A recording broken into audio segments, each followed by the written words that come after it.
Good morning, everyone. How are we doing today?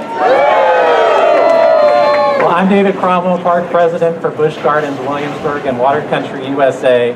On behalf of our thousands of team members at both of our parks, I can't tell you how happy we are to have you today. Welcome, and you are in for a treat today. Is everybody ready to ride InvadR? Good. I know you're all excited to experience Busch Gardens Williamsburg's first wooden roller coaster, our 8th coaster overall. You know, I've had a chance to ride InvadR over the past few days. I can tell you it will deliver in all its aspects. It is fun, it is fast, it is thrilling, and you're going to have a great time. Now, before we kick off today's festivities, I do want to welcome a few distinguished guests here today. Joining us today, Senator Tommy Norment, the Republican Majority Leader of the Virginia Senate. Thank you, Tommy, for being here. Tommy has always been a strong voice for the entire greater Williamsburg area at the State House. We're honored to have you here today. Work closely with our partners at Great Coasters, and Claire Haim from Great Coasters is here today joining us. Thank you so much, Claire, for being here, building this one-of-a-kind attraction. InvadR is also a great example, though, of how we can restore and reuse our resources. The InvadR train cars are actually recycled from a now closed ride at our sister park in Tampa. Those cars were completely renovated and remodeled from the ground up. They're sleek, they're fun, and they are one of a kind, and we can't be prouder of the way the trains have come out. For the track, engineers used 3D modeling to fit the coaster into the beautiful canvas that is our park. It was almost as if the track built itself as it rises above the Lescout log flume and crosses our railroad an extraordinary 4 times. So, all that is to say that InvadR is truly an experience that you can only have at Busch Gardens Williamsburg. We announced InvadR in early 2016 at our past member preview day. And from the start, we wanted all of you, our fans, to be a major part of it. We took an unprecedented approach to develop this ride through public opinion and share in the development of the ride all along the way. We asked you to name the attraction, we asked you to select the logo, and who can forget our Faces of InvadR campaign. Today is a culmination of your efforts in helping to bring InvadR to life. Because this is your ride, this is your day, and a fan celebration for your new coaster.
And I am the leader of these faces you talked about.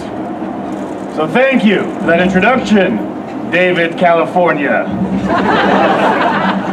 Yes, today is my day. It is a day for my Viking invaders!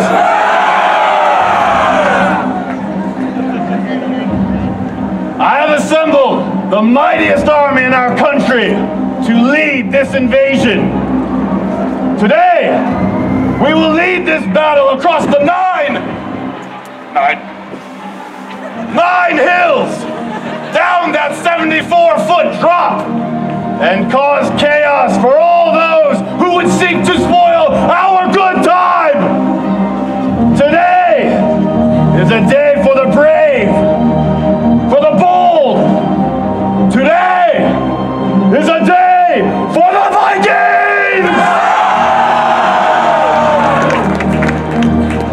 So, who's ready to follow me to conquer that which has yet to be conquered?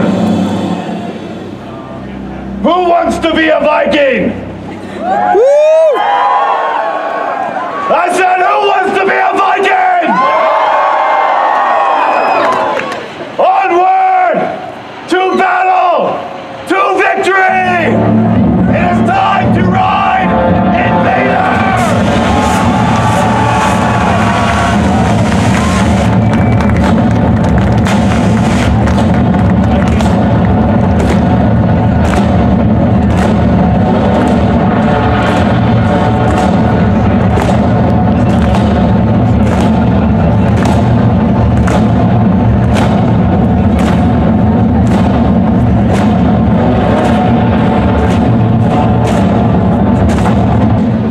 Alrighty guys, so we have a special guest here, Claire, who is the head honcho of GCI until apparently that guy takes over. But you have a fantastic ride here, InvadR. Tell me a little bit about InvadR. InvadR is for your children and your grandma and grandpa to come ride along with yourself.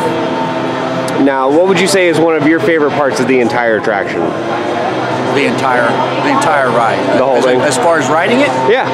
The entire ride. Alright, so you think you would consider it the whole complete package. Yes. But in my opinion, I think it is the complete package, but I think it's great. You have the ability to bring in kids, but you even said grandma can hop on this Absolutely. as well. Now, when you guys designed the ride, were you looking to go for that older and younger generation for this? This is what the park wanted. They wanted to keep it for that everybody could ride it. This is a family park, and there's some challenges involved to try to keep your G's, you know, and straight in line as much as possible. And just going along with that, I was going to ask, what are some of those challenges? So, of course, making sure the G-forces are in check, making sure ride height restrictions, things like that. Is there anything else that you can add to that? Keeping your speeds as settle and level as you can. And also keeping in our little bit of punch that we try to throw into our rides with a little bit of snappiness and your quick changes of direction in the straight from the curve to a next curve or whatever. So there's a lot of bobsledding going on this ride. Now, I have another question in the sense of, I've done White Lightning. Would you say that this is pretty comparable to that, or are there any other rides that you would say are pretty comparable? I would say this is kind of comparable to Prowler. Okay. Because Prowler does a lot of small bunny hops and quick reversals. And this is kind of like that. The only thing is, Prowler was more of an out back into the forest. We're kind of like into the forest here, but this is changing direction a lot of places. Yeah. Claire, you have a fantastic ride here at Busch Gardens Williamsburg with InvadR. Thank you so much for speaking with us, and we'll hope to see you again soon. All right, thank you very much. Alrighty guys, so we have another special guest here. We had the guys that designed the roller coasters, but now we have the park president, David. You have a fantastic ride here, and I'm very excited to say I've got almost 20 rides on this. How many rides do you have on it so far? Not quite to 20, but I'm getting pretty close. Now, this is a great attraction, I would say, for like kids, but you can also get grandma on here. Was that something you guys were looking for when you first started designing this ride? For this attraction, yes. Family thrill is the category we were really going after. We wanted it to have broad appeal. If you're a kid who's sort of slowly graduating from Grover's Alpine Express and you're not quite tall enough for Bolton, this is a great balance and in between ride.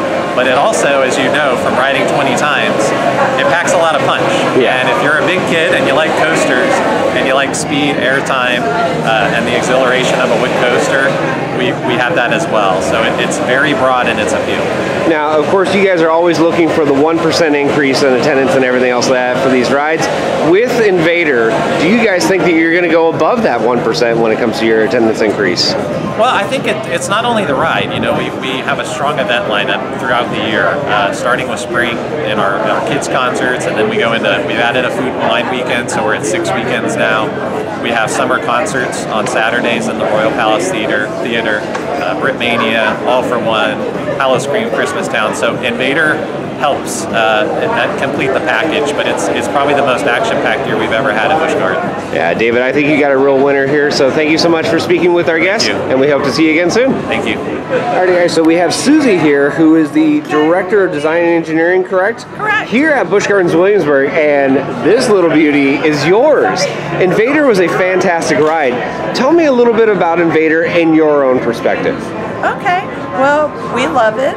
It's our first wooden coaster here at Busch Gardens, and the fans have been asking for it for a long, long time. We have a lot of steel coasters. We have a lot of really fun rides here at Busch Gardens, but when we were looking for an attraction for 2017, the idea came up, hey, let's put something in Trappers Village, right, New France area, which, you know, kind of hadn't had anything new in a while. And because it's all log cabins, right? It kind of worked out really well. Say, hey, what about that wood coaster idea that we've been talking about for a while? So it was kind of a natural fit, and kind of took off from there. Now, I will say this. It looks like you guys literally squeezed this ride into, like, the small space possible. What were some of the challenges associated with that? Like, you had to, of course, watch out for the train here. Sure. And what else? Sure. Well, the flume ride, you said you rode it, so you obviously remember going over the lift, going up the lift. What's so unique about that is that on Saturday when I rode it, it was warmer than it is today. Yeah, I know, it's freezing. It is freezing. And there were flume boats coming across, so you're going up the lift slowly. That's probably the only slow part of the ride. But you can look around and see people in the boat, wave to them, and I think that part's really cool. You can also look down and see people at the train station and wave to them as well. So I think that the interaction was well worth the challenges that it presented. Absolutely. Susie, thank you so much for speaking with us. We really appreciate it. Okay, nice to see you. All right, for our final interview, we have, of course, somebody really special here. We have Jonathan Smith, who is the Director of the Rides and Engineering. So InvadR is your baby, right? It is. All right, so tell me a little about InvadR and your personal touch that you added to it. Okay, so working at GCI was great, and you know, when we work on an attraction, we like to work with the ride manufacturer on specific elements. Sometimes there's specific ideas we have, and they say, hey, that's crazy, you can't do that, and then we, okay, yeah, you're right, well, what about this, you know? Yeah. So like there's actually a couple specific camelbacks that we really wanted to add onto the ride with the layout. The layout was a conglomerative effort where where's it gonna go? Like the first drop, for instance, is intentional where it's at. It goes down a ravine. We wanted to extend the length of the drop, and we're like, okay, let's go down that ravine. Let's bend after the lift hill.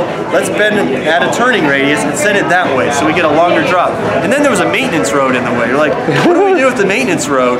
Let's go underneath it. Yeah. Oh yeah, that's a great idea. So we built a big, expensive tunnel structure to go underneath it. Of course, I'm okay with tunnels, but the price tag is a little pricey on that one. But other than that, InvadR is a fantastic ride. Lots of airtime, and kids and grandma are going to be able to enjoy this. What would you say is your favorite part of the ride? I love the drop. I mean, I like the back seat on the drop. It's fantastic. If you get an opportunity to ride it at night, it's even better. I mean, it's great. So I like the airtime hills.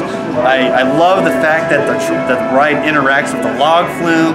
You cross the railroad station, the railroad track several times. It has a lot of different things and aspects that you wouldn't necessarily have in a flat coaster site, right? I agree. So the terrain here is beautiful. The topography is great.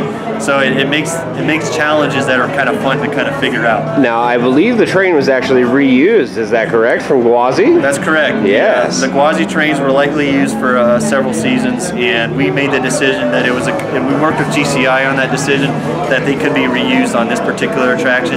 Actually, they were shipped here in Williamsburg about a year ago. Yeah. So we were able to take them apart and make individual decisions on each part, components, and weldments. Yep. There's some upgrades on the train, so it has new buckets, new sides, new patty, new lap bars. I was going to say, kind of a fun fact, I was on the opening crew for Gwazi when it got the new Millennium Flyer trains and everything, so I'm very familiar with the trains and all the changes.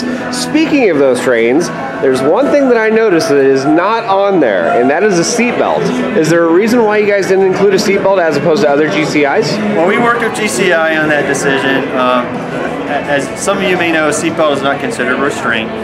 So the ride as designed is a ASTM 24 compliant class 4 restraint. Yep. So the GCI indicated that it wasn't necessarily required. We thought through it quite a bit and made the decision with GCI that it wouldn't be necessary. All right, Jonathan, thank you so much for answering our questions, and of course, you've got a real winner here. Thank you, Jonathan, I appreciate it.